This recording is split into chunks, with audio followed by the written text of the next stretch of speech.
Oh, good evening and welcome. My name is Bob Tuma, or better known to my good friends as Bobby Tuma, member of the 1975 National Championship NMU football team and your host for tonight's festivities.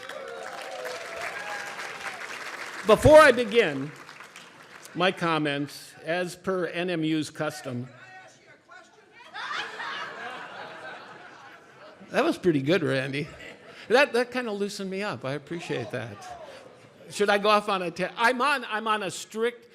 You players don't know this. The current players. I'm on a strict word diary right here. I got to stay right with it. Okay. But before I begin my comments, as per NMU's custom, let me acknowledge that Northern Michigan University is located on the ancestral homelands of the Anishinaabe Three Fires Confederacy. Okay. Let's get started. We have an exciting program here for you tonight, and that'll be following dinner. But before we begin eating, I want to invite to the stage the current NMU football coach, Mr. Shane Richardson, to make a few remarks. So Shane, there he is. Shane Richardson, ladies and gentlemen, current football NMU coach.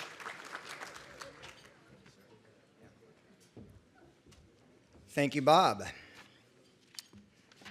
I'm going to stick to script, probably unlike the rest of the night will go.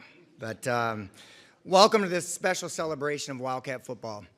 We're very excited to have the members of the 1975 National Championship team here, their families, university administrators, staff, friends, community members, and of course, alumni from the past 50 years. The weekend is about us celebrating something extremely special. It's not only a football team, but a legacy, and it's a legacy of a group of individuals that decided to come together and forge themselves to do something different, something extremely special. They brought to the university the first and only football national championship. Yeah.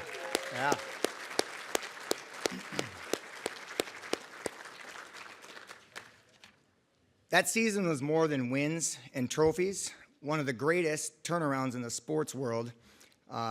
It was about belief, resilience, and togetherness. The same values that are still present in our program today. The story is more than history. It's a lesson for all of us. It shows that setbacks are not final, they are opportunities. Opportunities to dream bigger, trust deeper, and to compete even harder. The 1975 Wildcats remind us that greatness was not built on comfort, but on courage. I'm truly honored to stand here as the current head coach to forge the past with the present and understand that the names and faces have changed, but the lessons have not. Football is a training ground for life lessons. You are an example of that. Regarding the players from 1975, there are two notable characteristics that stick out about this group. The first, your sense of pride in Northern Michigan University. You wear that with passion and a deep-rooted understanding that you belong to something bigger than yourselves. You speak it loudly to everyone that you come across, and you wear it proudly to wherever you go. The second is the meaningful relationships that you have built with each other. You still hold close to this day. I've seen it with my own eyes. Whenever I come into contact with you, you're hanging out, you're laughing, you're enjoying each other, you cherish each other, you respect each other, and you reflect on all the memories that you've built together. Those can never be taken away. So tonight, we don't look back only with gratitude, but we also look forward with hope. And we look forward knowing that the same spirit that lifted the 1975 team still lives here today. Let the celebration inspire all of us in whatever walk of life, that when the odds seem stacked against us, remember what took place in 1975.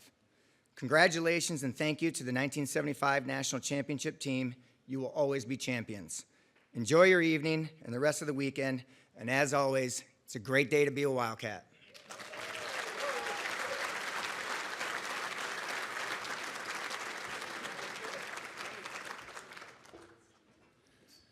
Well, thank you, Shane. And on the monitors, we have been featuring the names of the players, coaches, and team personnel of the 1975 squad. The names are also listed in the program, and at this time, we'd like to recognize those from the team that have passed. We've lost a couple of them. Please join me right now, please, in a moment of silence.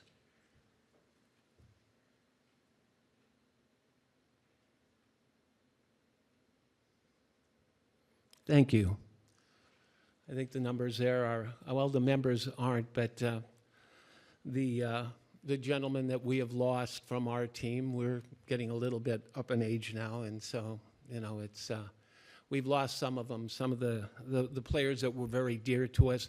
We've also got a couple that they're alive, but they weren't able to make the trip, and one of them was Paul Cucinato and Mike Brands, but Paul Cucinato you saw in the films, and you'll see him here, number 26. He made some tremendous plays for us.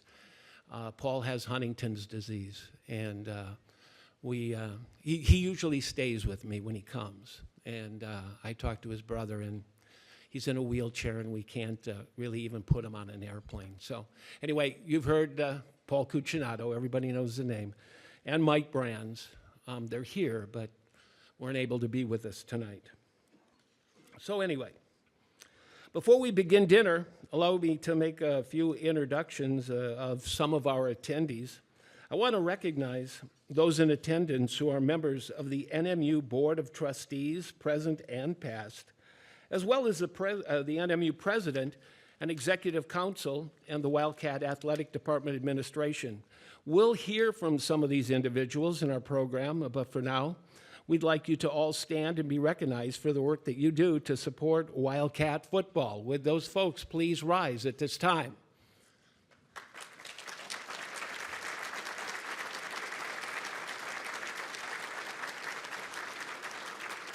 And thank you. Thank you for all that you do. All right, would any members of the NMU Sports Hall of Fame stand to be recognized at this time? And we got someone standing up. Let's go, you Hall of Famers. There's quite a few in the group tonight. That looks great. Seeing some good friends stand up, it makes me feel pretty good. And you'll see these guys' faces on the wall. They've maybe changed a little bit over the years. I noticed I was walking around the wall while you guys were practicing just the other day, and yeah, it's still fun to see all those pictures of quite a few of the guys. And they inducted the whole team, of course, too. So I guess we kind of count the whole team, you know. But there's some individuals out there that are really good. We're delighted also that the members of the current football team are here tonight. Gentlemen, the current football team, would you please rise so we can see who you are?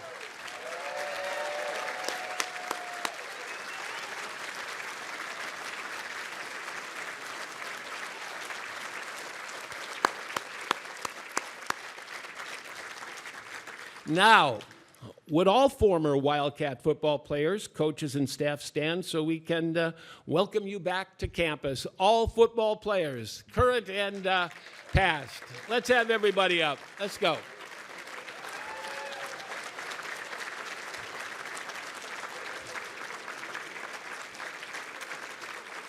There's a lot of them here tonight, aren't there?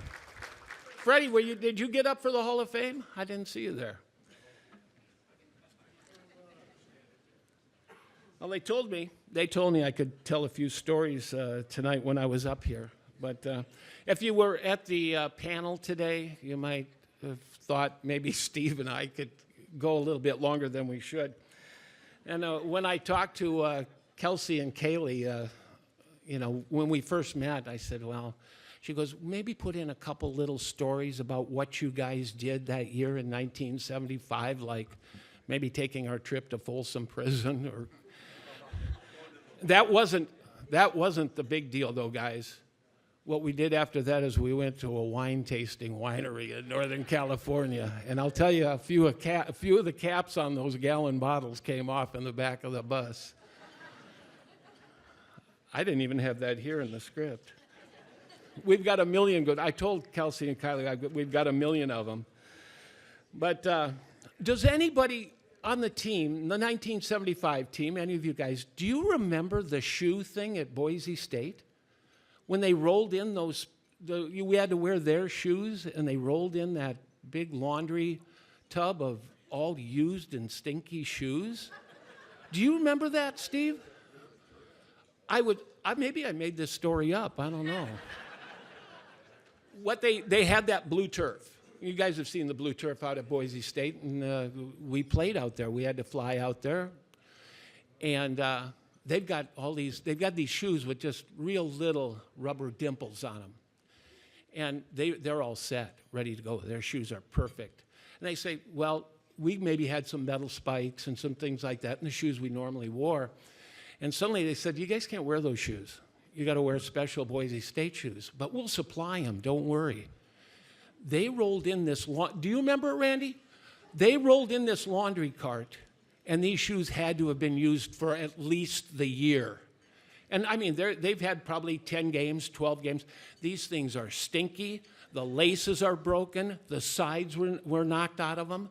And we're looking down, and you go, we've got to play. This is Friday, last walkthrough and things like that, and we got the game tomorrow.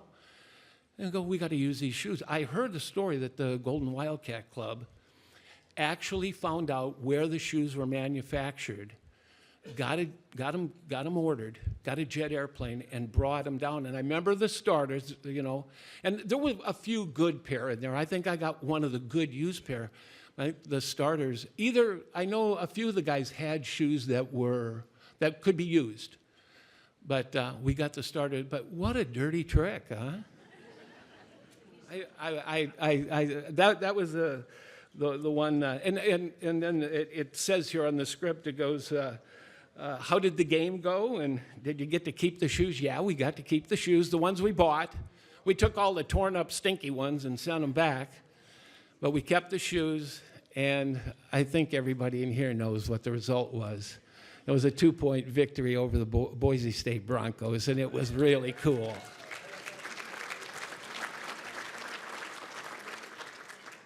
Okay, this is the good part. We're all hungry, and I know I'm not smart enough of a man to step in between all of you guys and these meals that are sitting at your table right now. So let's begin eating, and we'll have the service people begin to bring the meal in. How does that sound?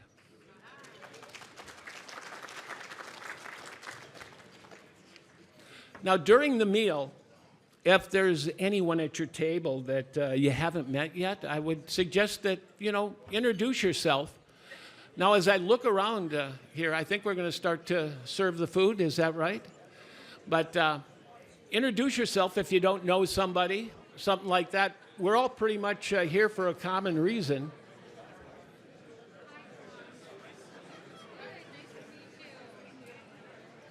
Ask them about their NMU experiences, and we'll resume shortly. I hope you enjoyed your meal. Did you? It was pretty good. My steak was excellent.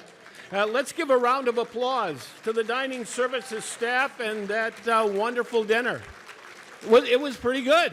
It was very good. I said it was pretty good, and the one friend across the table said it was excellent. And I said, okay, you're right. It's excellent. No, it was excellent. So anyway, a nice round of applause for the food services people. Thank you. And the quick service and the delicious food and all that you do. I mean, it's not easy to serve this many people, and I thought they did a real good job of it. There was one slight request I got too. Back, you guys know this story. In 1974, we didn't win a game. We didn't win a game, guys. Didn't do it. Okay, we were close. Zach, you like that, Zach? Okay, no. But actually, Zach was one of the freshmen who was part of that, who then turned it all the way around, and that was Joe Stemo and some other guys. And we got to watch out here, because I might go off on a tangent. But anyway, and if you were at the panel today, you'll know if I go off on a tangent, who knows what's going to happen. Anyway, hi, Tom. Anyway, the thing is, in 1974, we didn't win a game. In 1975, we won a national championship. And maybe you've seen some of those films and tapes and so forth. But I'm not quite finished. There was a group of guys that came with us, too, in 1976. And they really follow us around close. And we really feel, I talked to one of the younger guys, and I can't really name you all, and I'm going off the script right now, but there's a lot of guys from 76 that as I look around the room, I can see them, and you guys are really, really important to us. And we got things going pretty good. It wasn't just 1975. And like Steve was mentioning, even at the panel today, we ripped through the 80s pretty good, too. We got teams going. And it seemed that 1975 team really got some momentum going here at Northern Michigan. I mean, we got younger players. We had some guys, and Danny Stenzel's going to get into the Gold Dogs in a little bit. Well, I'm not going there quite yet, but younger guys that really became good athletes. I mean, you know, the Gold Dogs are, you know, they're the squad that has to go against the number ones, the young kids. And we got some, you know, some of the younger guys. We always feel, I think, us seniors would agree. I was one of the old guys at 21 on the 1975 team. But we feel real connected to you, the guys in 76 and 77, and really appreciate the fact that you guys still hang out and make a lot of the get-togethers. And I know a lot of you are here tonight, but Danny will get into the Gold Dogs in a little bit. And I would be remiss if I didn't know that a weekend like this and a dinner like this is not a small feat to throw together. There was quite a contingent of NMU staff from across campus who have been part of this planning. I mean, obviously, a lot of planning here, and the staging of this weekend.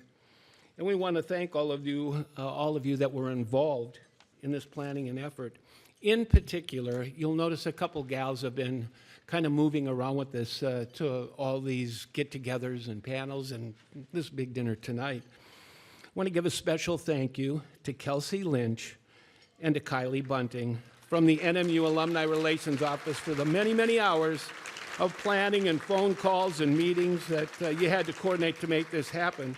Please stand, the two gals, please stand. You know, and Danny's got some flowers here for you. Here they come. They're way over on the side. Kelsey and Kylie, please, how about a real nice round of applause? These two girls made it happen right here.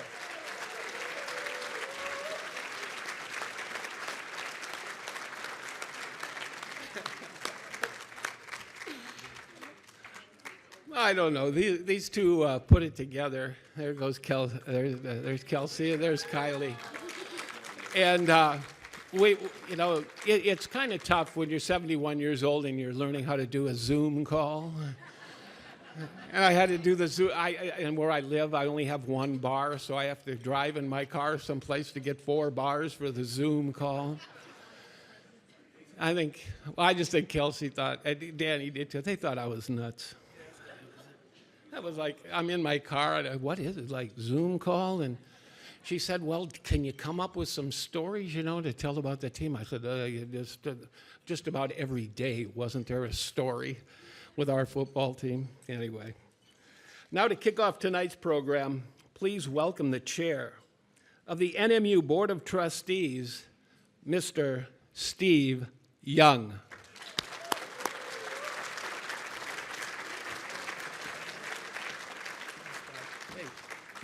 Thank you. Thanks, Steve. Thanks, Bob. A little bit nervous this evening with all these coaches here. You know, you got Coach Comley and Izzo and Mariucci and Shane's here. I'm afraid if I mess up, one of them is going to come up here and say, Young, get down and give me 20 right now. So I'm gonna do the best I can, briefly. Just say a few words. On behalf of the NMU Board of Trustees, welcome everyone. It's a tremendous turnout. And congratulations to the 1975 team on the 50th anniversary of your national championship. What an honor it is to be here with you this evening. Now, officially, I'm speaking to you as chair of the NMU Board of Trustees. But unofficially, I'm also speaking as a huge fan of the 1975 team. Because you see, in 1975, I was a student here, and I clearly remember the excitement on this campus during your national championship run. When I think back, it was such a wonderful time, filled with so many memories. And it says here, Bob, in my notes, to insert the memory here, so I'm going to insert a memory. So I'm going off script a little bit, but keep in mind that for somebody at my advanced stage, memories are hard to remember. But I'm gonna do the best. I'm gonna do the best I can. And what I was trying to think is like, how do we bring some symmetry to this evening and go back 50 years? And if you go back almost exactly 50 years from tonight to October 11th, 1975. Oh wait, we don't want to go back to that date, because you know why? That was the date this team lost their only game to Akron, and they beat us 30-13. So I don't have any memories from that, so I'm not going to go back to that date. So I will try October 4th, 1975. And it's a Saturday. And the Cats are playing the 8th-ranked Youngstown State Penguins at Memorial Field. Now, my buddies from Payne Hall and I generally started our pregame activities at the north end.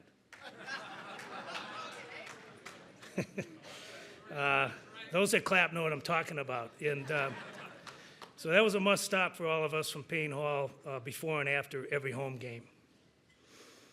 And while the team was down doing wind sprints and jumping jacks and everything, getting ready for the game, I was slugging down 25-cent beers out of paper cups at the north end. But anyways, from the north end, we proceeded then to Memorial Field. And that day, on October 4th, 1975, we joined 8,000 crazy Wildcat fans to cheer the team on at Memorial Field. And what a campus and community event the games were in that era. Memorial was the place to be, plain and simple. And by the way, we beat the number 8th-ranked Youngstown State Penguins 15-0. So take that, you Penguins. Anybody that has a team named after Penguins is weird anyway. So the Wildcats versus the Penguins, I know who I'm taking anytime. But I remember those days in the sense of excitement, the sense of being involved, and someone said this earlier, being involved in something that's bigger than any of us. And the sense of togetherness on campus, not just on Saturdays, but every day, that was created by the excitement caused by this team. You made us all proud to be Wildcats. You brought us together in a way that we will never forget.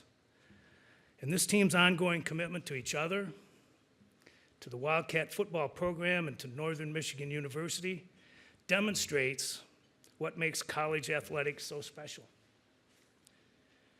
It's an honor for me and the NMU Board of Trustees to be here to celebrate the 50th anniversary with you. Congratulations, and enjoy the special celebration, and of course, go Cats! Yeah.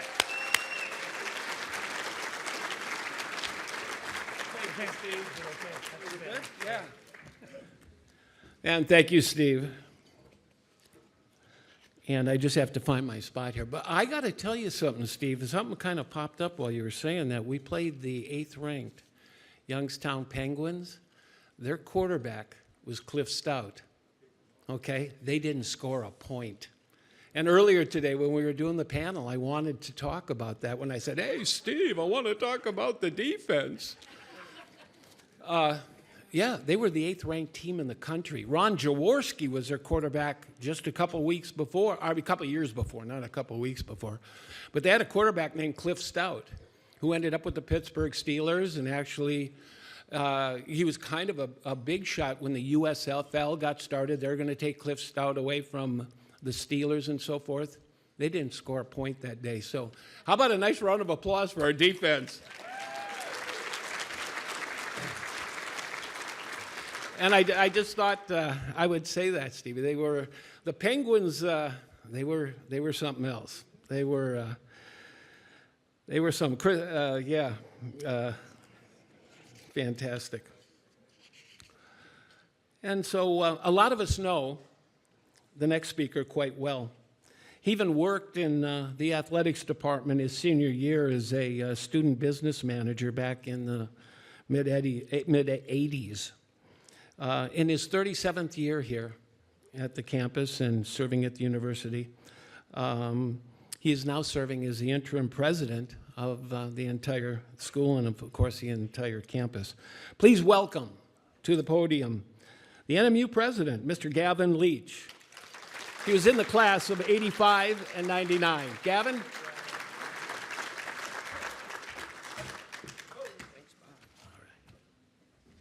Well, thank you, Bob.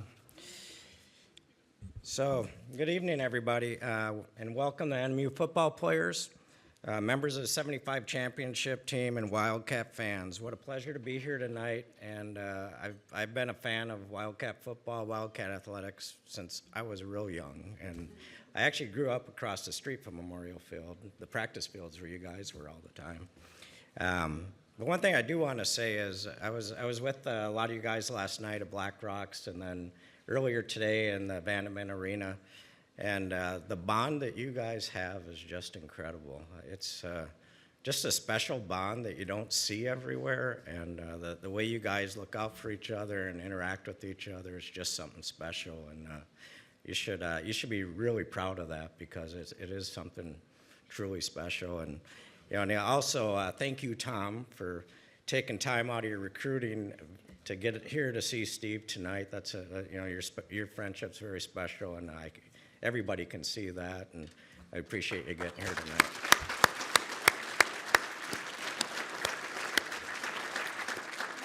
Now, I know Steve was just up here talking about what it was like as a student on campus at the time, visiting the North End.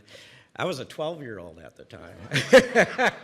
So I couldn't go to the North End quite yet, Steve. That was not available to me. But I used to get to every Northern football game. Even that year before, when you guys were losing all the games, I was there every game. I would. Most of the times I'd sneak in, because on a Thursday night or something, the wrought iron fence that used to be in front of Memorial Field, somebody would always crash into it. There'd be a little bend in the fence. And then there were cedar bushes behind it, so you could just walk through that fence and around and get into that game. And so I'd go to every single game, and I loved every moment of every game. I would see you guys practice from across the street, and I'd just watch you guys, and then as soon as you guys left, me and my friends, we would climb that fence with the barbed wire at the top. There'd be a little opening at the top. We'd shimmy between that opening, get down there, and we'd start playing football after you guys left, sort of mimicking what you're doing on the field. So I have a lot of fond memories of watching you, and it was just the best time, And you guys, the following year when you came up and you started winning and seeing the crowds happening, I mean, my whole street would fill up, because the cars, more and more fans. Steve, you remember that crowd was getting bigger and bigger every game. They were onto the track. I used to stand in the end of the end zone. They had a lot of grass behind the end zone there, and I'd watch you guys. And I think some guys, as we got to the end of the year, the PEEF was being built at that time. We're actually shimmying up on the PEEF to watch a game, which probably in today's world wouldn't be allowed. But it was pretty cool. And I just could remember something about the team that year is you just had this aura about you, and you had the famous 4 fingers up in the fourth quarter, and we just knew you were going to win. As fans, we were watching you. You get out there, and everybody had belief in you guys that you were always going to pull off that win. Steve was going to make a big pass, or Randy was going to run it around the end. The defense would come up with a big play. It was I just can still visualize everything today on that.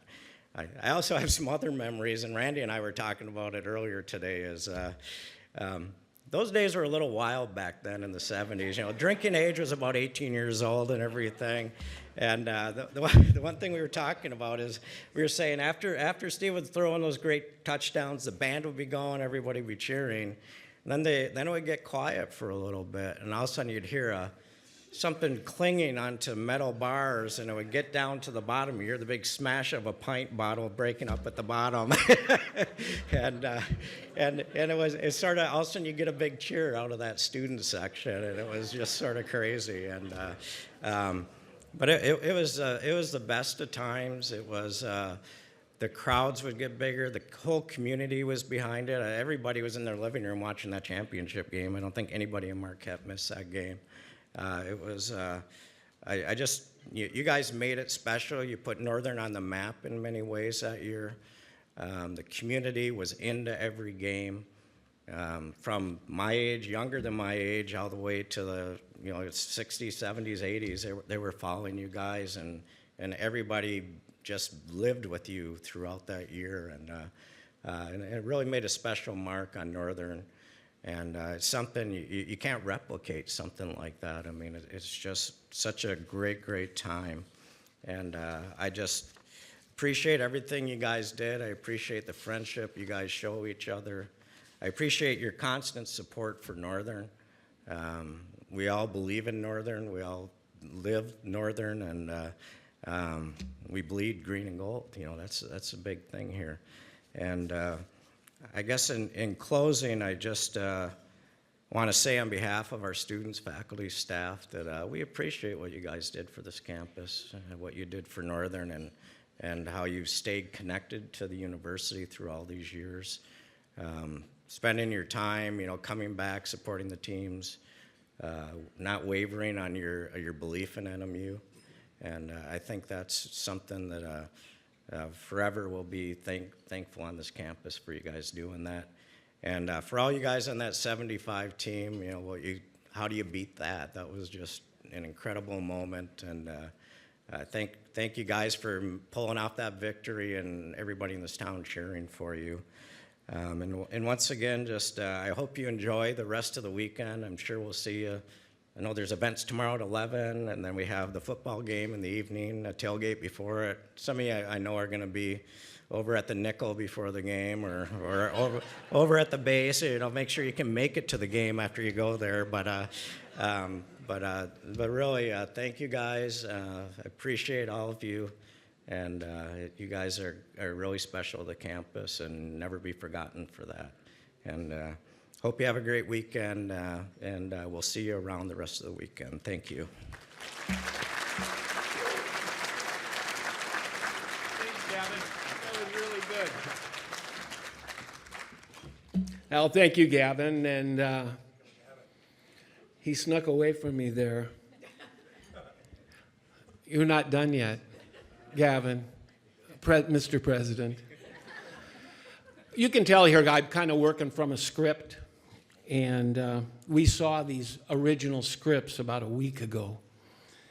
And I read Gavin's speech, and it really touched me, because I remember you kids. I mean, we had to go through student teaching and things like that, and I remember you kids that were running around, and you meant something. And then when you talked about all the cars pulling up, and seriously, like when we played Youngstown, you could see the crowds, and we had 8,000 people in a stadium that held 6,500. People down in the end zones, people standing all the way around. And I'll tell you the truth, it really, really fired us up.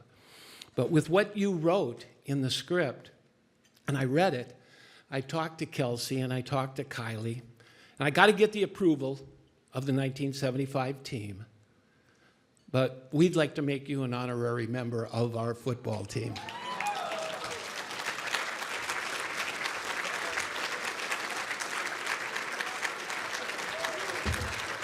And Gavin, to show our appreciation to a little 12-year-old kid that was hanging around our football stadium, we decided to get you this autographed football.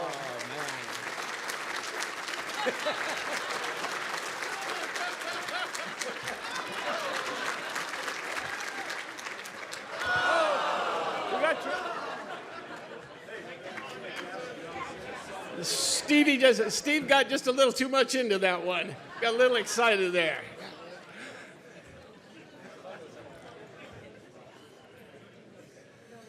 Yes, we had I'm making sure I'm covering my script here, but Gavin, your words really, really did touch. I was sitting back and talked to Kylie and Kelsey, and I said, that's what it was all about.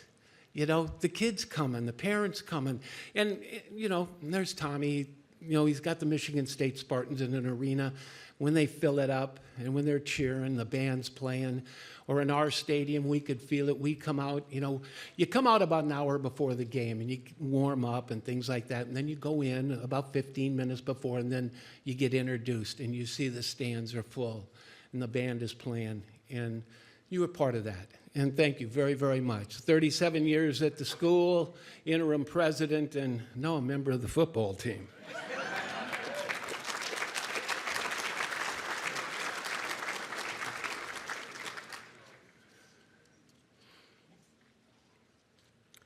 And the crowds were, this was the part I was supposed to insert the story, and that's the story we inserted. One of the special guests joining us this evening is the 109th District State Representative, Carl Bonak, who will present a citation on behalf of the full Upper Peninsula Legislative Delegation. Welcome, Representative Bonak.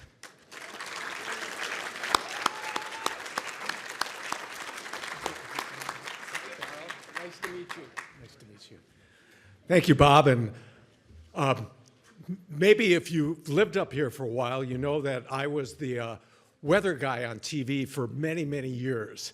And I did not grow up here, so I have to admit, when you bring up 1975, what I think about right away, of course, is the wreck of the Edmund Fitzgerald, because that is the defining event on Lake Superior. And I was always into the weather. And what I want to do is, there's a citation for Steve Mariucci, and the U.S. Postal Service did not cooperate because we don't have it here. But I do have the closing statement, and if you don't mind, I'd like to read it. First of all, I want to acknowledge the fact that Senator McBroom and also Representative Dave Preston of the 108th District could not be here tonight. They have in-district events that they had to go to, but they send their regrets and also their congratulations. And the Michigan State Legislature honors Steve Mariucci for his lifetime of achievements, his lasting contributions to Northern Michigan University, and his unwavering loyalty to his home state and community. As his jersey takes its rightful place in the Superior Dome, may his example of excellence and service inspire generations to come. And we'll be passing that along to you once it arrives from the U.S. Postal Service. Anyway, congratulations.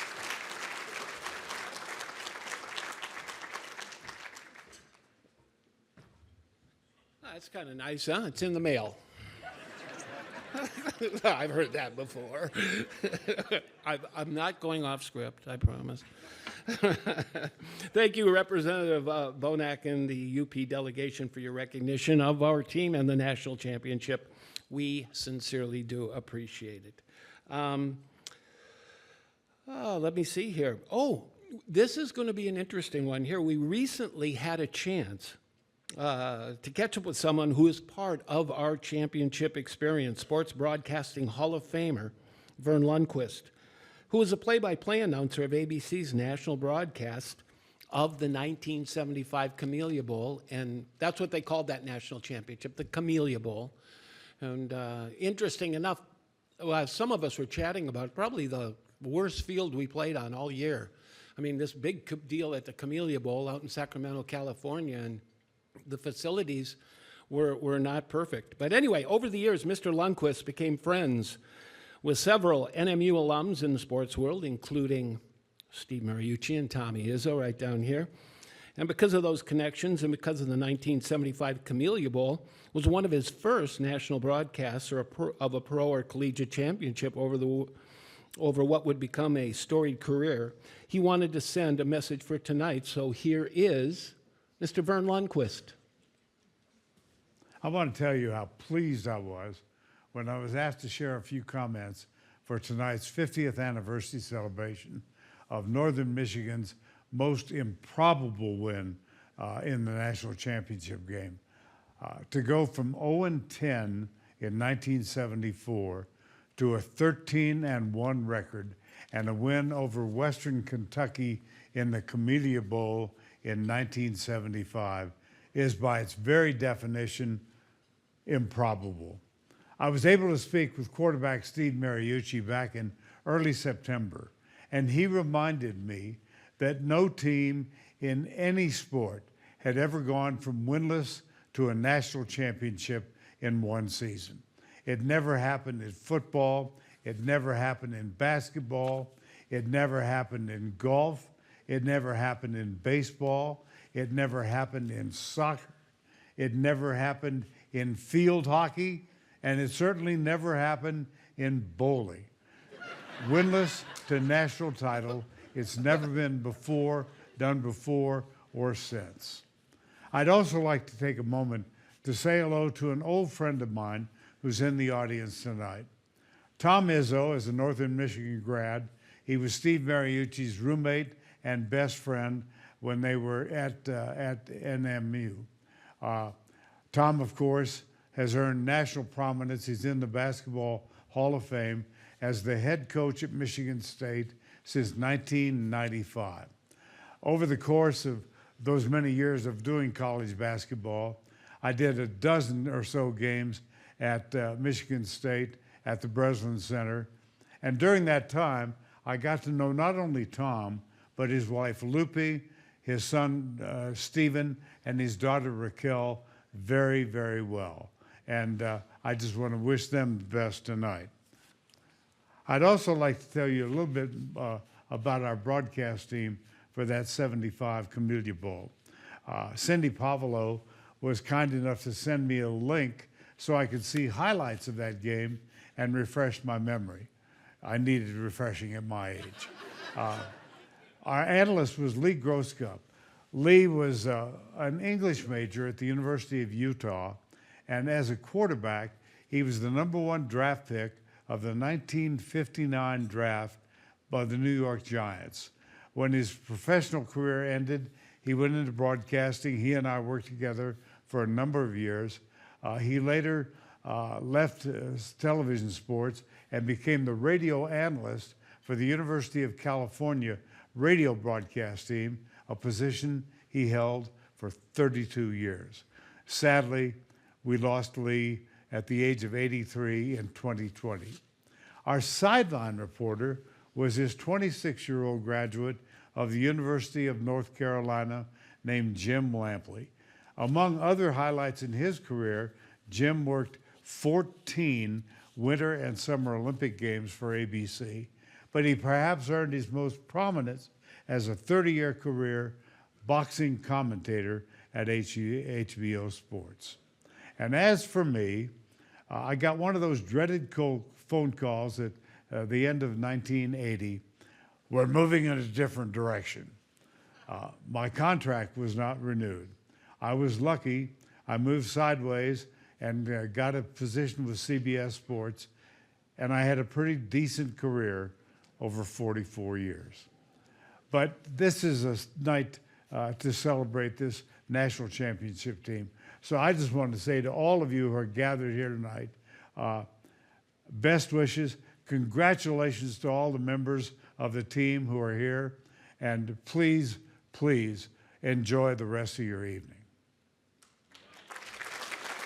Oh, thank you, Mr. Vern Lundquist. There we are. There we are. I just, for a moment here, there's another VIP that's here with us tonight that needs to be honored. And he's part of a truly special group, the coaching staff of 1975. And if just for 30 seconds I can go a little bit off the script, there were some people that, it was 50 years ago. So we come back for these reunions every 10 years. A couple of the guys on the team looked at me and said, we had a Division I type staff.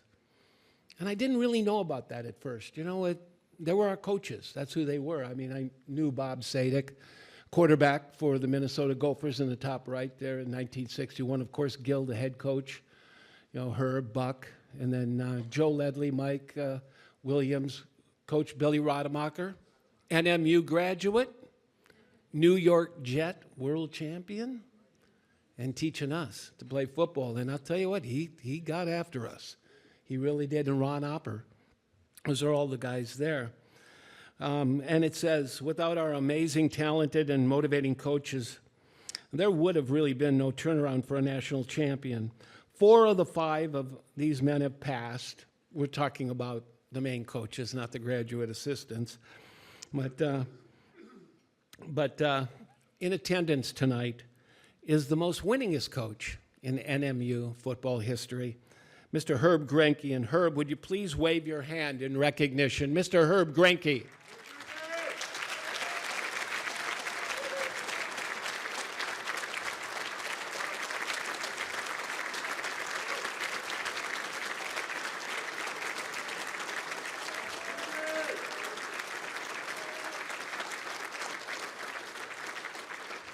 Yeah, Herb was one of the great ones, and we really, really, truly did have a tremendous coaching staff. I mean, I think they really were Division I. I mean, if you really research it, Buck Nystrom, our offensive line coach, he could have coached in the pros. I got a call one day on the telephone, and it was Chuck Fairbanks, the head coach of the New England Patriots. I picked up the phone for Buck because they were all in a meeting. And I heard the phone ring, and Buck goes, "Go get the phone." I was in '76, I was a graduate assistant. And Buck goes, "Go get the phone, Bobby." I go, "Okay." Phone's ringing. I go, "Hello?" And he goes, "Is Buck there?" Buck Nystrom. I said, "Yes, sir." And a football game had just ended about 15 minutes before. They had just beat the Pittsburgh Steelers on national TV. It was a Sunday night. About 6 o'clock, we had just done with films, and we're going to see the players and break down the films with them. And the phone, I pick up the phone. He says, "Is Buck there?" And I said, "Yeah, but he's in a meeting right now." I said, "Can I ask who's calling?" He says, "It's Chuck Fairbanks, head coach of the New England Patriots." I said, "Mr. Fairbanks," I said, "I'll go get him right away." I went down there, and all the coaches were sitting at a long table. I said, "Buck," right in front of him. I said, "Buck, Chuck Fairbanks." And we had just watched him beat the Steelers. It wasn't 15, 20 minutes. I said, "Chuck Fairbanks is on the phone. He wanted to talk to Buck after a great big victory." That was the impact. That was the style. That was the quality. That was the style of Buck Nystrom. He was that good. And maybe even Buck, just all by himself, deserves a round of applause for what he meant to the UP, who he was as a coach and a teacher. We always, people wanted the funny stories about Buck, and there was a whole bunch. And you've heard the story where he hit the top of his head and the blood was coming down the front, and he took a bandage and wrapped it up, and he was running around, and he looked like a rabbit. And he had a few loose teeth, like and one time he was talking to us, his teeth pop out, and he's got this rabbit bandage on, and there's blood, and he's still coaching. And I'll tell you what, he coached up Kenny Russell-Levitt, Fred Smith, Danny Stencil, Roy Brown, and Randy Thayer, along with Brian Adams and Zach Fowler on X-Tight once in a while. And you guys, there weren't 5 better protectors in the whole wide world than those 5 guys that I just mentioned. How about a nice round of applause for those guys?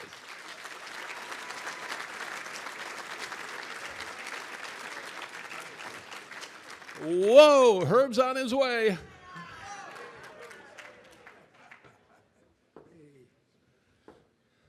He needs no introduction. Yeah.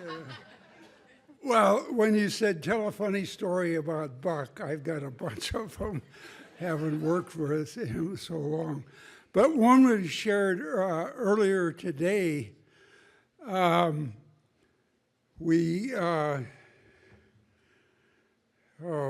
think this was the championship year. And we had, in our staff meeting, come to the conclusion that we were going to bench some players who hadn't played well. And this isn't, I thought I had a funny story, but this is... This is more typical of Buck. he cared about his players. And he got out a film and looked at each one of those players and showed their strengths and said, there's no way we can bench these guys. And Gil agreed.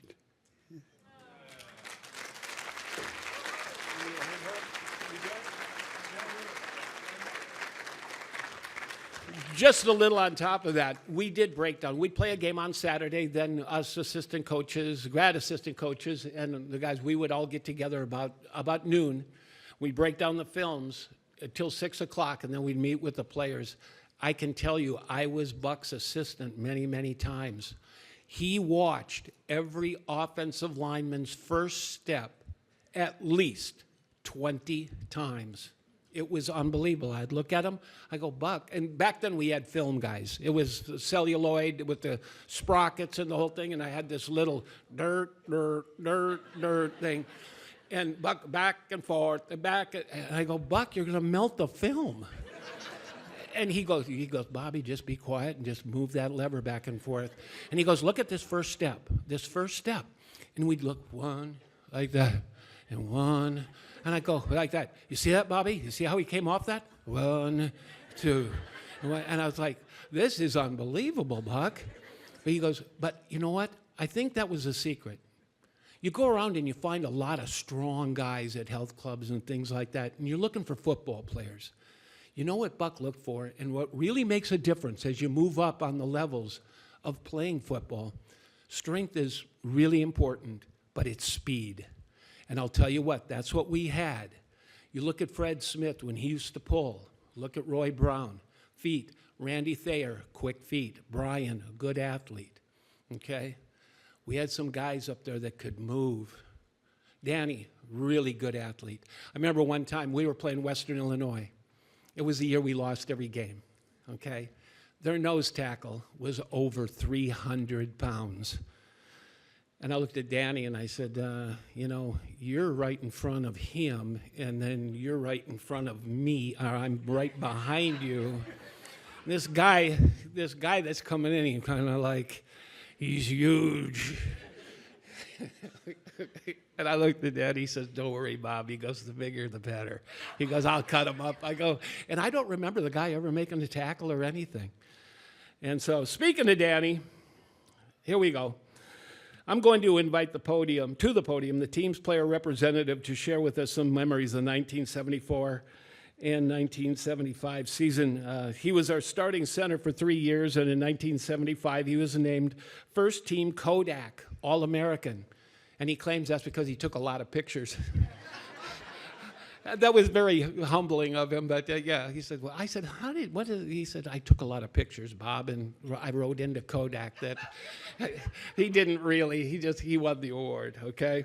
He was inducted into NMU Sports Hall of Fame in 1988. Here's 2 things that fans should know about Danny Stencil. And I already told the Western Illinois story, so I don't know what I'm going to have to pull off the script here. But Dan, we always were saying this, we kind of got to laugh. Out of the 5, the starting 5 up front, Danny was the cerebral one. He was, what's so funny? No. Without further time being wasted here, how about a nice round of applause for our Kodak All-American, Mr. Dan Stencil.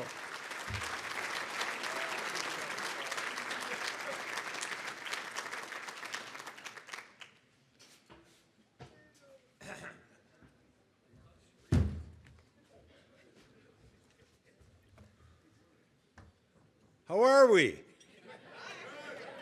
Okay, let's have some fun.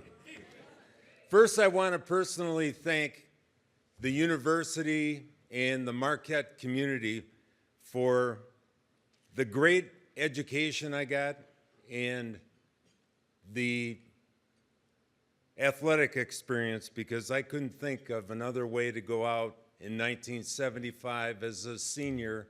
Your last breath on a football field is winning the national championship. We're going to go back here.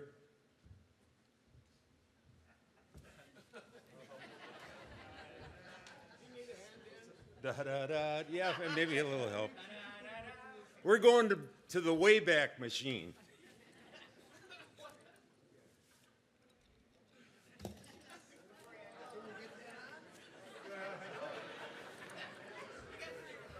I got it.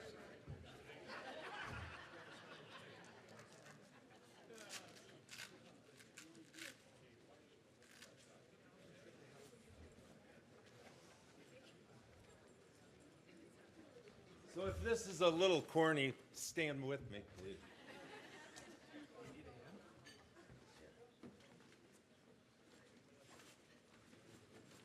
Okay, they always talk about, you're not going to believe this.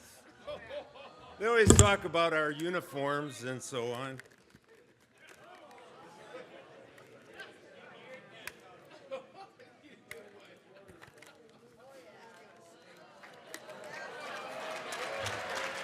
I'm not putting the shoes on.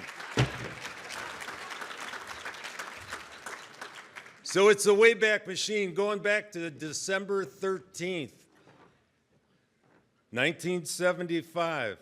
And for your listening, and boy, that thing is tight. 4 years I wore the same helmet. So December 13th, put it on your calendar this year. It is the actual 50th anniversary of the national championship. So whether you're in Marquette, Michigan, Detroit, San Francisco, wherever, please think of us that day, because that is the day of infamy. In 1975, after our celebration on the field, Coach Buck addressed the team. Coach Buck, a three-time national championship at North Dakota State, Oklahoma, and then Northern Michigan University. He was so prophetic in his message to the team about the meaning of why we're here today. Buck stressed the importance of keeping these memories and our personal relationships with each other alive, and how important it was for us to celebrate every day what we collectively accomplished. At this time, I would like all of the Gold Dogs who are on the 1975 team to please stand and remain standing. Gold Dogs.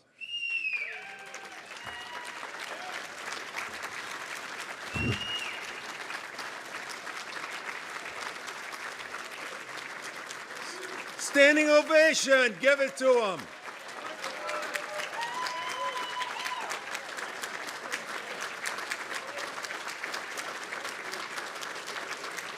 The Gold Dogs are the group of men that at times did not and have not received the recognition and honor that they truly deserved. The Gold Dogs are the real unsung heroes of the national championship team that received little or no scholarship money. They showed up for every practice. Thanks for all you did in helping us win the national championship. Thank you very much. Tonight and this weekend, you're going to hear countless stories. Most of them have probably been heard before, but sometimes the endings change. But the stories are still memorable.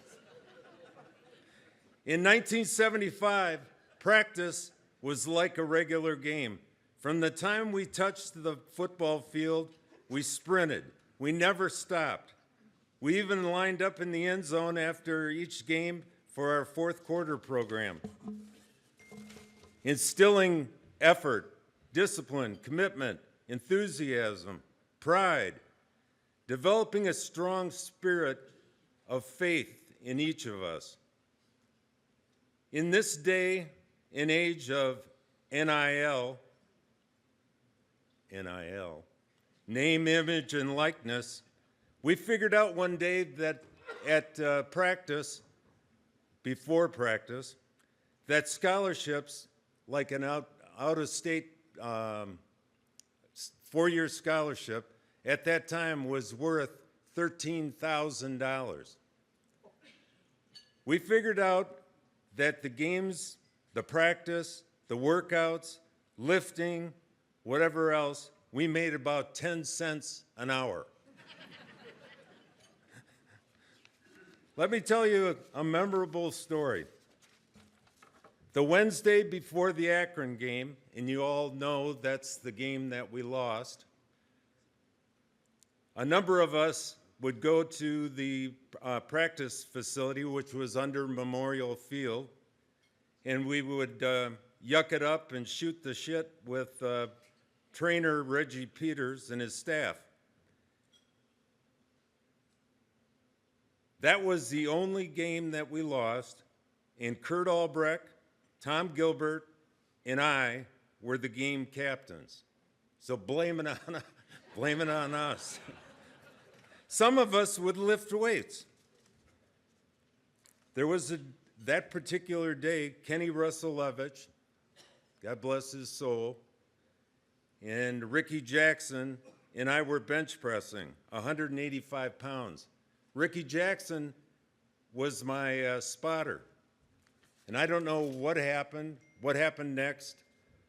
Of course, I probably blindsided myself in setting an NMU record for the 185-pound throat press.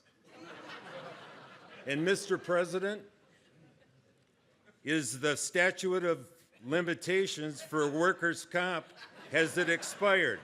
If not, I'm calling 1-800-CALL-SAM.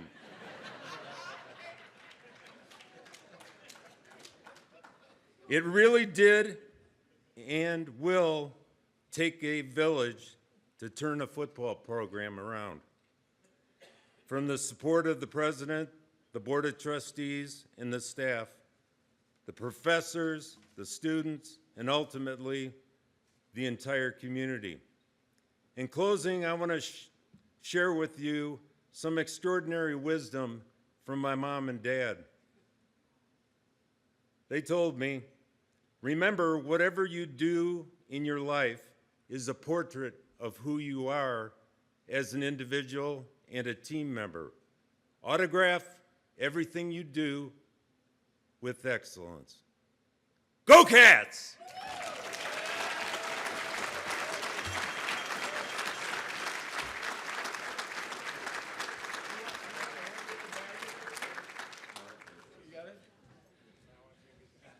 Oh my gosh, there's a mess. You wouldn't believe what's happened up here. We're going to stay on script for a while. I brought my jersey too. There's a couple. Oh, Danny, you left your glasses up here too if you need them. You don't need them right now. Don't need them. Okay. We were having lunch the other day, and I said, I'd really like to wear my jersey too. The only thing, I look like an Oscar Mayer sausage when I put it on. So I'm not going to put it on. But the other thing I was thinking, I mentioned this to Steve. I said, I could take this. And I think Steve got a little mad at me real quick. But I said, I could. This is an official jersey here. Nameplate, the whole works, 50 years old. And I said, I could put this thing on eBay. And Steve, well, don't you dare put it on eBay. I said, but no, I could put it on eBay. And I could advertise it as slightly used. Come on, now that was funny. Get it? Slightly used. Okay, no, okay. I guess the one where I look like a sausage was better. All right, enough of that. Anyway, we got to get the show moving along here. We got some real important business to do here tonight, and you've allowed us to have some fun and tell some stories and do some talking. And there goes Danny's deal right there. So.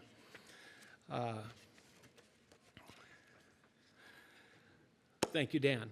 That was really nice. NMU Athletic Director Rick Comley is now going to lead us through a very special part of this weekend's recognition, and you know what's coming up now, okay? A man who knows a thing or two about winning national championships. He's coached 2 different programs to NCAA hockey titles, both at Michigan State and Northern Michigan, right, Rick? Yep, okay. And he served as the AD when Northern won national crowns in volleyball and Nordic skiing. And I actually grew up in Minnesota, so we've been doing some hockey talk, haven't we, Rick? I know, it's fun. Watched a lot of pro games and so forth. Let's please welcome to the stage the NMU Athletic Director, Mr. Rick Comley.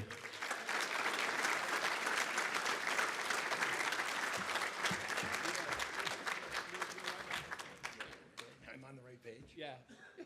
If you're a Northern employee, you're given a script. Gavin, I don't think you followed that script very much. Cindy Pavla, you don't know, but you should.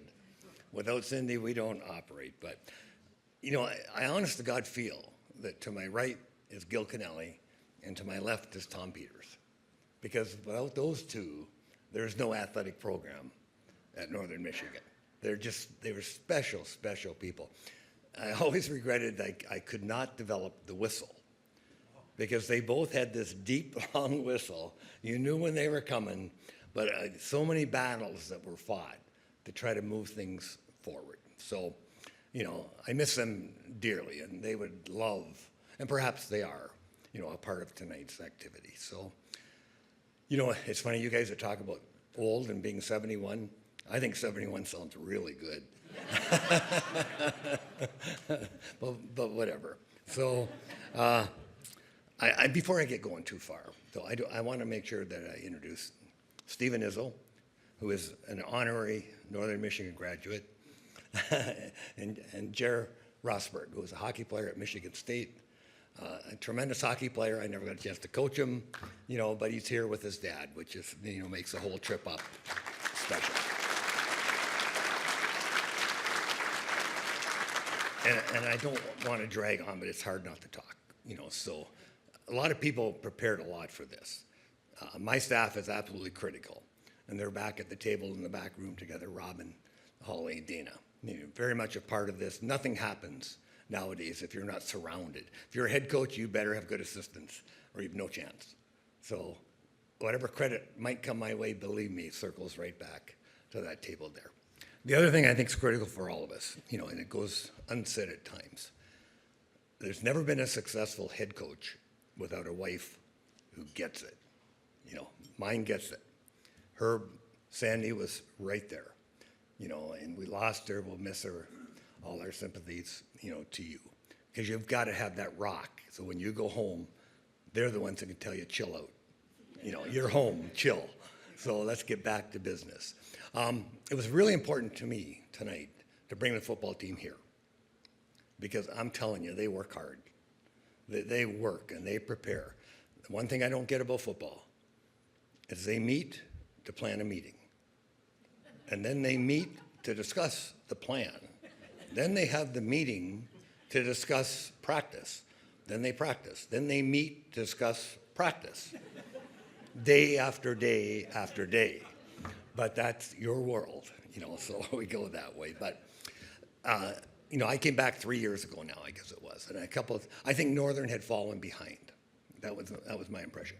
When I was fortunate enough to come here and start the program in '76, it was very obvious to me the standard. Like football, if I'm not mistaken, could have won it in '76 also. An injury to a quarterback perhaps prevented that happening. So I knew as a fairly young coach what the standard of expectations. So it's always easy to follow something good, you know. Now, I will say there's a little bit of blame to some of my early team, because for sure some of those people in the 75, 76 rollover had an impact on Tom Laidlaw. And if you don't know Tom Laidlaw, you should. We brought him back to speak to our athletes. And he was up there speaking like this, and he kept going, before I tell this story, I have to apologize to Coach Comley. He'd tell a story. He'd come right back, tell another story, and he'd say, I have to apologize again to Coach Comley. So Tom was young, partied hard, as many of you did. But the hockey program grew thanks to the success of the football program. Go back to the football team. I respect them. I believe they're on the right path. And I think when you're honest, you're diligent, you have a plan, you have a process, you will get to where you want to get to, period. If you deviate from that plan, then you might sneak something here or sneak something there, but you won't get back to the credibility we had in 74, 75, 76, on into the late 80s. I believe in these young guys. I believe the coaches are working and doing everything they possibly can. We're a whisper away, but that whisper can be giant. But I 100% believe they're going to get there. I wanted them here to experience this, just to listen and watch the reaction that everybody has. Nothing is happier. The best teams you've ever coached, Tom, right, that have had success are the closest. You know, success and championships breed that lifetime bond. You guys have it. I want them to have it. But I want to be credible. I want to beat Grand Valley. I want to beat Ferris. You know, you guys never had to worry about them in that day and age. Now we do, and we're going to get there. Tough matchup tomorrow, but that's okay. You know, I'll play good people any day. I'll take lumps any day, but I want to travel the path for credibility and success. You know, and I believe our program is doing that. So thank you guys for coming tonight.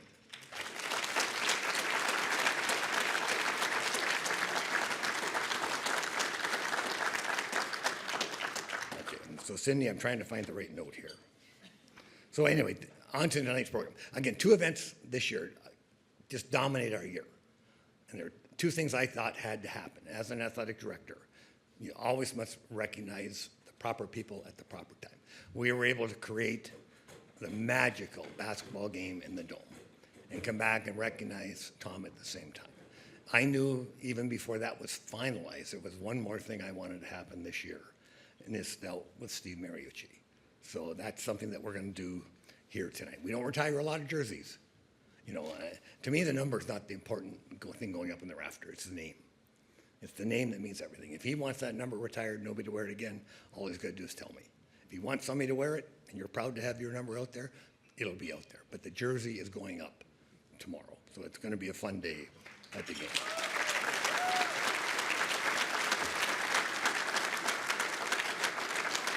So, without further ado, if I bring Steve Mariucci up here.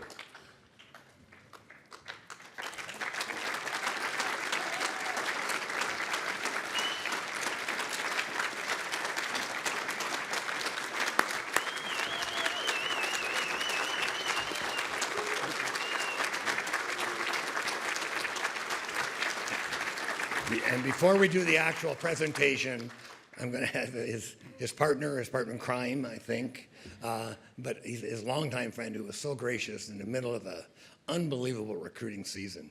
I got to tell this one story. So I get a phone message last week. It's Tom. He said, Coach, he said, my job sucks.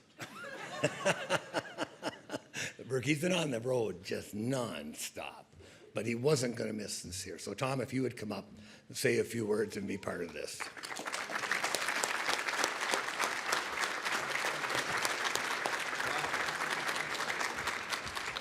Well, this is an honor. And Rick, I got to admit, when I saw your football field, which is the Dome, for that basketball game, it looked like a Final Four. I mean, your people did an incredible job, and I will say it's amazing that our president was kind of a criminal, kind of running in and breaking into the football field.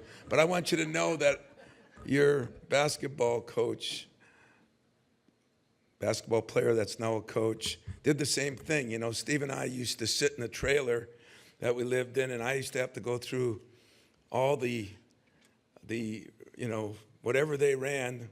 I don't know what the play with the sleeper play was. Was it this? You know, and I would sit and watch the coaches on the sideline relay things in, and I'd bet my buddies next to me, I'll bet you they're going to throw a long pass this time. So I won money too, so I'm as illegal as you are. So, but I just want to say this, that, you know, Steve and I have been friends for a long, long time, and we've kind of been through a lot together, and but it's all of you guys that make me proud too, because can you imagine this? When we first went to school, we lived up in Grease Hall, and I'll bet you 75% of you guys lived there. It was a hall with all football players, a couple of basketball players, and who was my suite mate? Roy Brown. Yeah, Fred, that was a pain in the ass, I'll tell you that right now.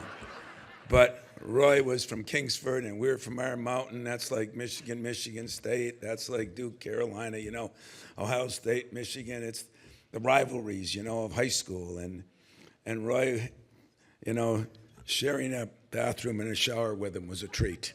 I'll just say that.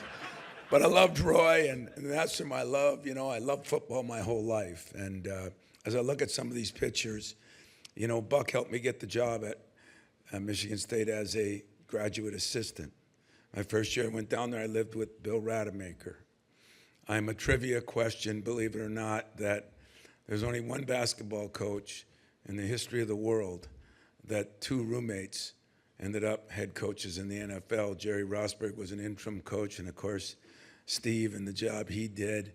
And so football's kind of been in my blood.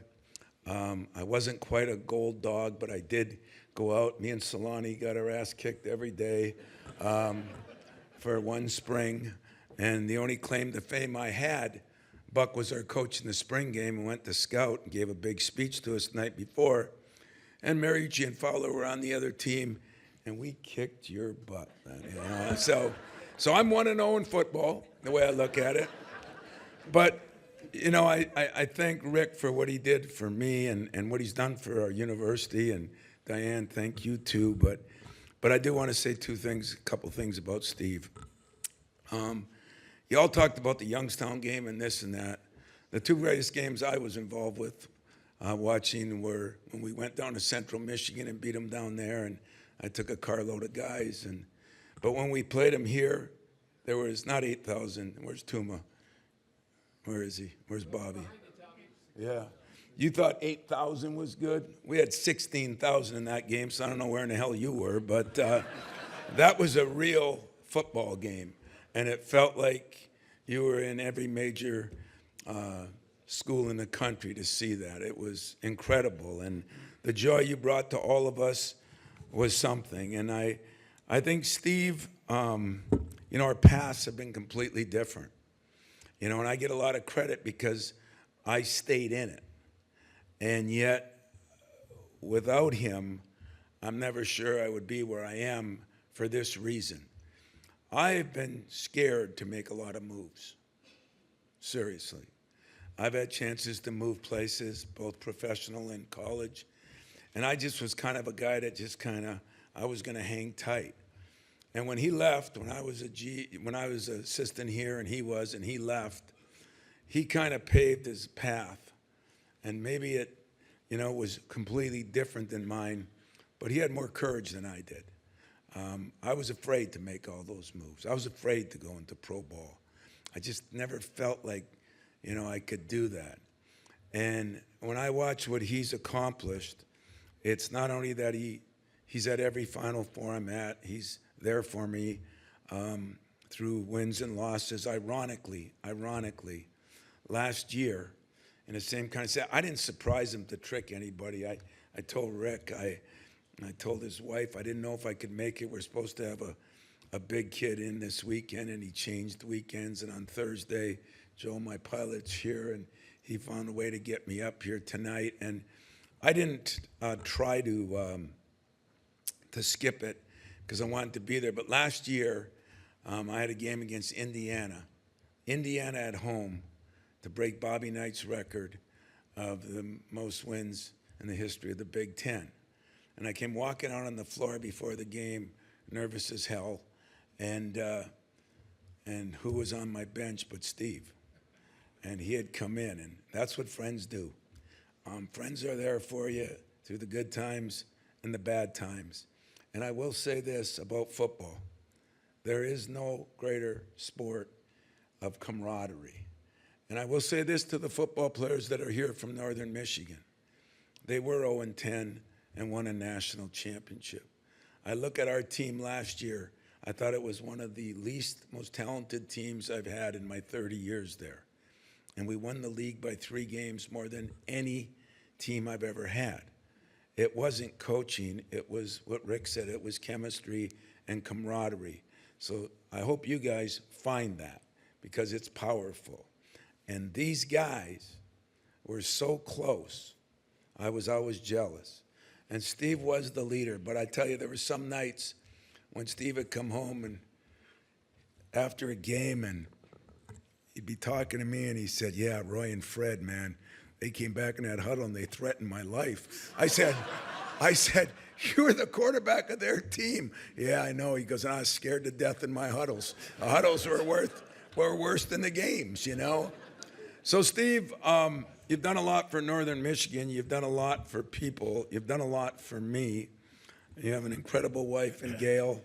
I got a chance to go out to his home in Montana this summer with my wife, who would be here tonight, but she had a little eye surgery, so she couldn't make it. But I just want to tell you that what you've done as a human being is almost more important than what you've done as a player. I just love when Vern Lundquist says those things. You don't find a person in America that doesn't respect Steve Mariucci. We all want to be liked. Sometimes we want to be loved. But when I die, I want to be respected. And I don't respect anybody any more than I do you, to the point where when I had my son, I named him after him. And that's kind of, for me, the ultimate respect, because every time I see him, I think of him. And so I want to thank you, Rick. I want to thank all of you. Steve's going to speak, and he should. But football's been in my blood my whole life. And whenever I get interviewed, I always say, I like football more than basketball. And I got a lot of alums that say, what the hell are we paying you so much money for then? But you know what? I do love it, and I do appreciate you. I love you, and I am honored to be here tonight for not only you, but for all of you that made my college days so incredibly important, and hopefully those will last an entire lifetime. Memories are something that should last a lifetime. There aren't a million memories that last a lifetime. This will be one. God bless.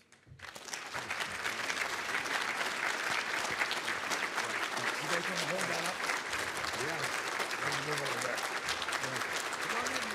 Okay.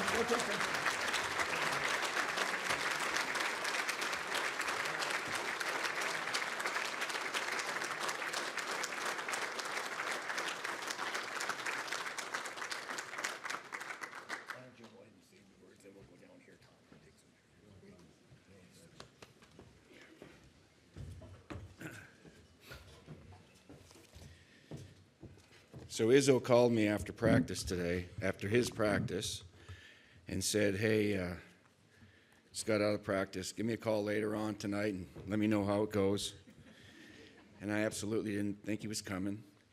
And when I was doing an interview out here with the television, facing that direction,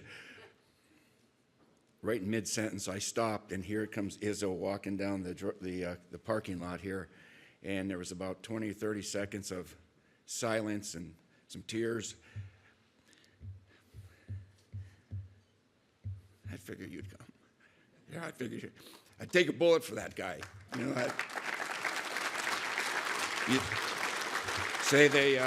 people say we roomed together, and we did, but it goes way before that. It goes back that high, all the way up. And so it's pretty awesome to have a best friend like that. Iz, I love you. You know that. I need to say thank you, Rick. Great job with all of this. I mean, you had a lot on your plate from Iz's thing and this, and you had homecoming, and you and your staff, excellent. Just my hat is off to all of you guys. Thank you so much. Give them a hand. To the chef and his crew back there, thank you for this great meal. Give them a hand. It's hard to put this out.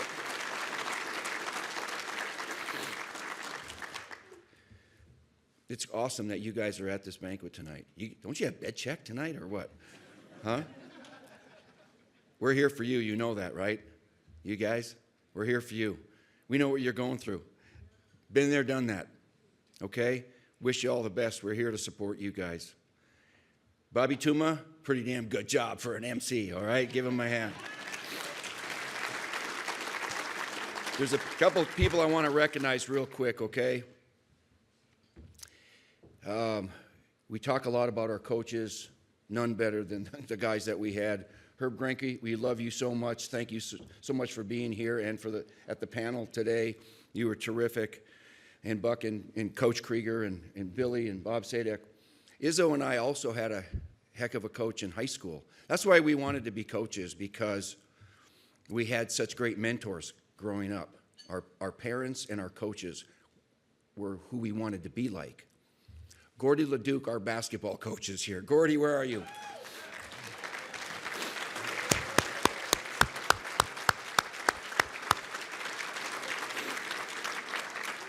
He was as impactful on our careers as anybody, Gordy LeDuc. I'm noticing another team that I belong with.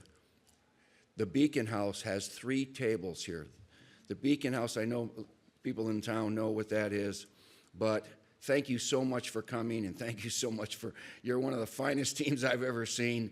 And gosh, these guys have provided over $100 million of lodging and transportation and meals for people that need it the most. The Beacon House people are all right here.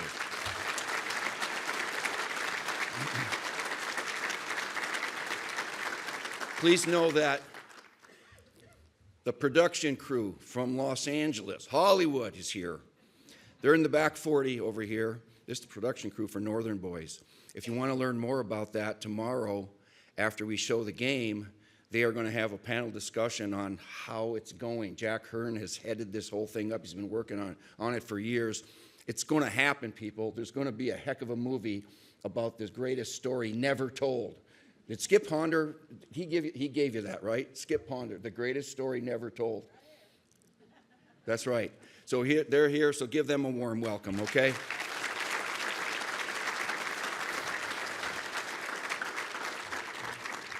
So I would be remiss if I didn't thank Bobby Tuma for getting hurt, okay? So Tuma was starting against Whitewater in the first game in 1975, and I want to thank you and your elbow for getting hurt and giving me a chance. And I also want to thank Skip Ponder, where's Joe Stemo, for blowing up Paul Krieger in that scrimmage, because he was ahead of me too in the depth chart. And Bobby Tuma was a heck of a lot better passer than I ever was, okay? And Paul Krieger was a heck of a lot bigger and tougher than I ever was. And those guys were hurt, man, and I got a chance to slip right in there. Thank you very much, guys. Appreciate it.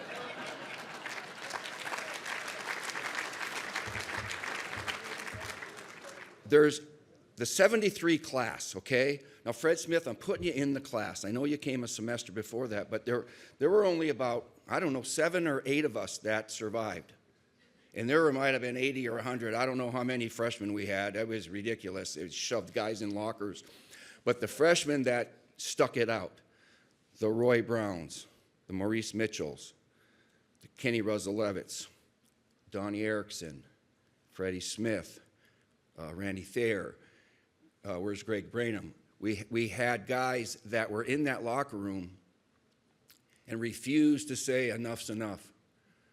Maybe 80% of the guys tapped out. In the next class in 74, you guys were the same thing, Zach Fowler's class, because nobody likes to go through a tough time, right? It's not fun. You come to college to have some fun and win and enjoy life and grow up and learn something and all those things, but sometimes people tap out prematurely. So I have a confession to make. I don't know how many people know this. You know who I didn't recognize yet? My lady right there, Gail Mariucci. I don't know.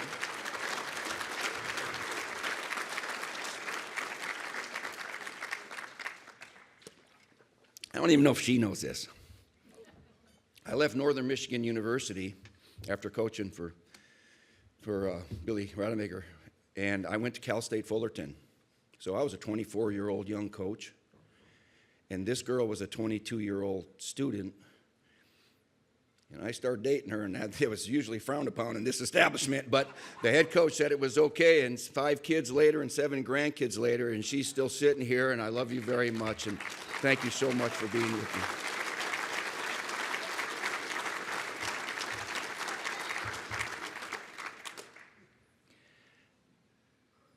After training camp's no fun. Double days, sometimes triple days.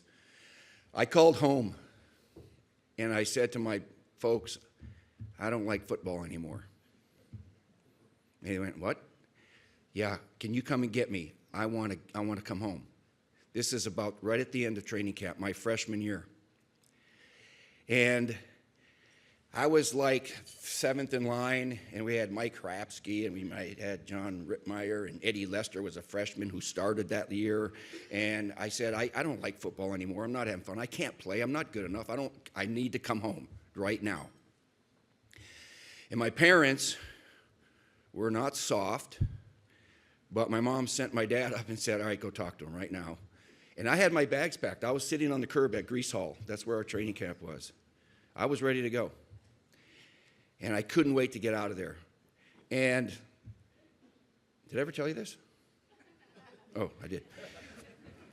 My dad pulls up. It's from Iron Mountain, an hour away. And I thought, boom, I'm getting in the car and I'm getting out of Dodge right now because I can't do this. I hate it. And he says, all right, I'm going to go park. I'll meet you back in your dorm room. And I went, why don't I just jump in the car right now? And so he met me in my dorm room. And he says, all right, talk to me. And I said, Dad, I'm never going to play here. I can't do this. I don't like it. Football's not for me. That's okay. I'll think of something else. I want to come home. And he says, okay, we're going to go down and talk to the coaches. So we went down to the stadium, and practice was over. We had Ray Drake and his staff. It was a different staff. Remember, Roy? And Muff Sandona, saw him last night at Black Rocks. He's 91 years old. Ray Drake was gone. Muff was the only guy left. And my dad said, hey, Muff, come on, let's talk. Let's talk.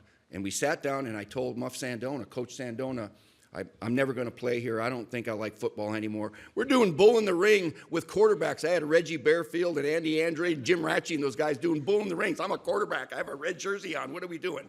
So they both tried to talk me into staying, obviously, and I was adamant about going home. I was convinced that I needed to quit. And then after I was exhausted about talking about why, my dad said this. He says, can you do me something? Can you give me one more day? I didn't want to. I wanted to jump in the car. He said, can you give me one more day? Because tomorrow's Friday, and Muff said, tomorrow's Friday, we're breaking camp, and then the students come in on the weekend, and your buddy Izzo comes up, and things change around here. You get a different impression. Maybe you feel a little bit differently on the weekend. And I said, okay, maybe one more day, but I'm not going to change my mind. Well, that next day wasn't double days and pads. It was just in shorts. We broke camp. And then here comes the co-eds, and here comes Izzo, and here comes the student body. And things changed a little bit. We move into our dorms, 345 Grease Hall with Roy Brown and Peter Mitchell, our sweet mates. Half the football team was up there. And it was like starting over again because my buddy was in town, and I calmed down. And I didn't call him back and say, take me home. I stayed. But if my mom or dad were soft, and if they would said, oh, honey, come on home, I don't know what I would be doing right now. I might be living in a van down by the river. I don't know. And why do I tell you that? Because sometimes when we're young, sometimes our parents know us better than we know ourselves. And I wish sometimes parents these days would be just a little bit tougher and not a friend with their kids about, hey, I know what I'm talking about. I've been there, done that, and give their kids advice. It's good for kids to make decisions, yes, and fail and succeed and learn, yes. But when a parent is sure of themselves about their kids' livelihood and future, to say something is so, so important.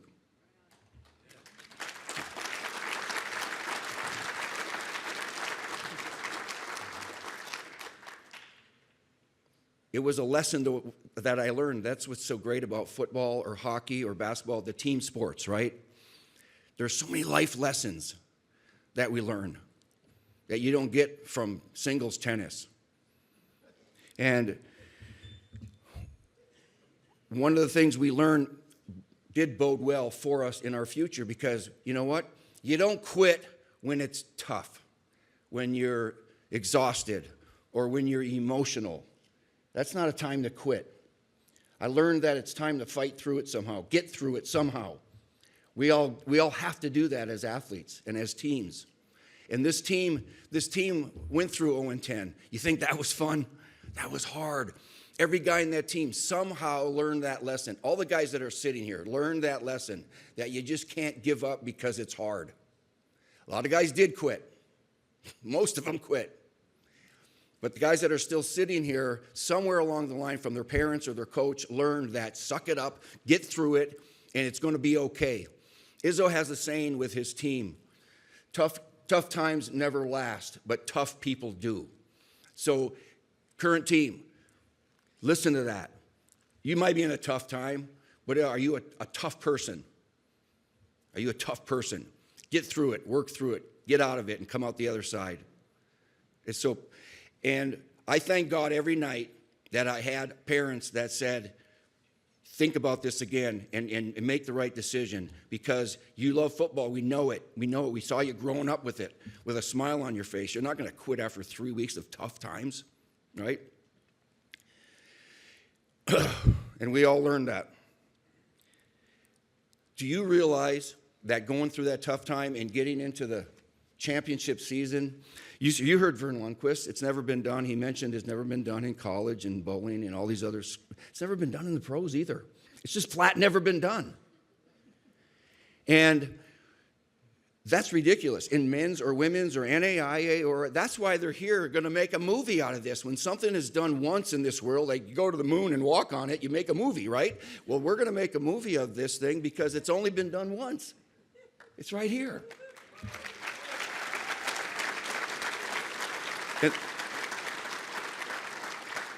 And I called Rick up, and I felt a little sheepish, Rick, and I told you this about singling me out with a jersey retirement. I'm so honored, so thrilled. But I've been a coach like you and Iz. I've been a coach, and it's always about the team. It's always about the team. So I just want you to know, when I see this and I see it up in the rafters, and I recognize this,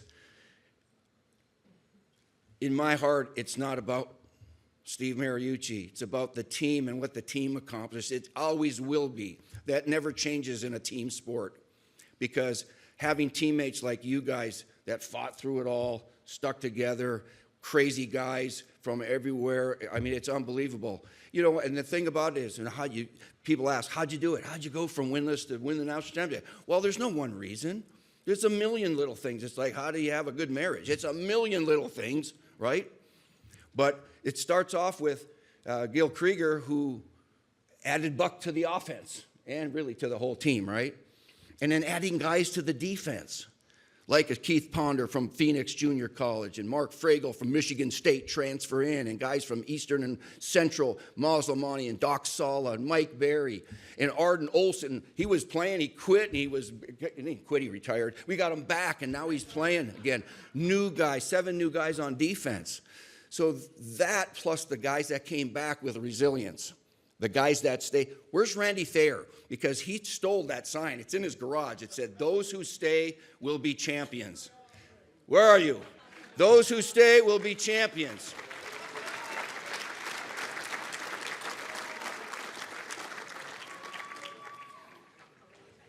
Did you bring that sign so we could sign it or anything, Doyle?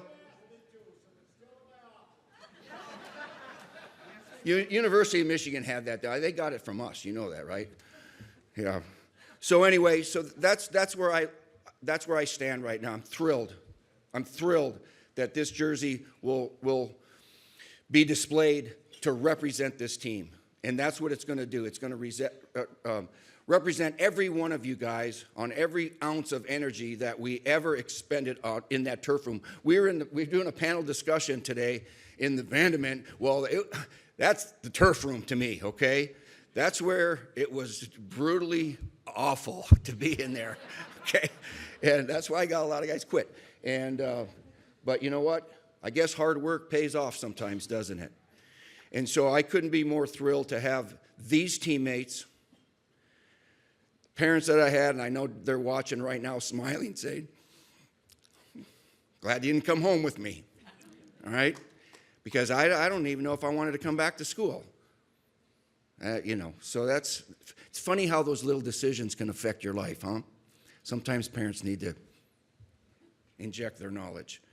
So, Rick, everybody from Northern Michigan, I can't tell you how thrilled I am to have my jersey retired. This came unexpected. Couldn't be more proud to be teammates with you guys. We have a text thread. There's about 20 guys on it, and it never stops. It never stops. And so, are we close because we won, or are we close because we love each other? I don't know, but we're close, all right? I love all you guys. I love Northern Michigan. I always will.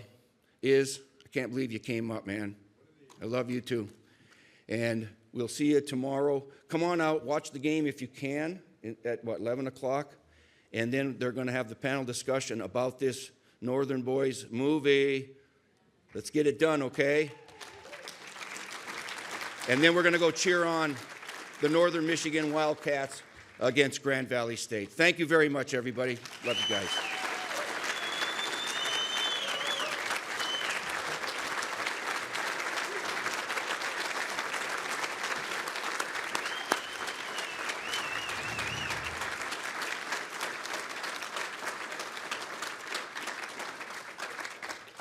Oh, thank you, Steve, and I think that just about wraps everything up for tonight. Interesting perspective, wasn't it? I never knew that. I knew when I came up here in the spring of '74, Steve, you were the only guy.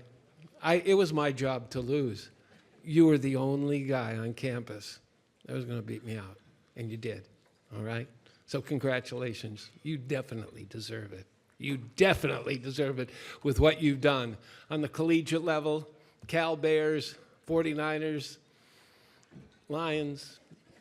Steve, you made all of us proud. The whole Upper Peninsula, Northern Michigan University, everybody here tonight. How about another nice round of applause for a great friend, a great football player, and a national champion winner. You're a national champion, Steve Mariucci.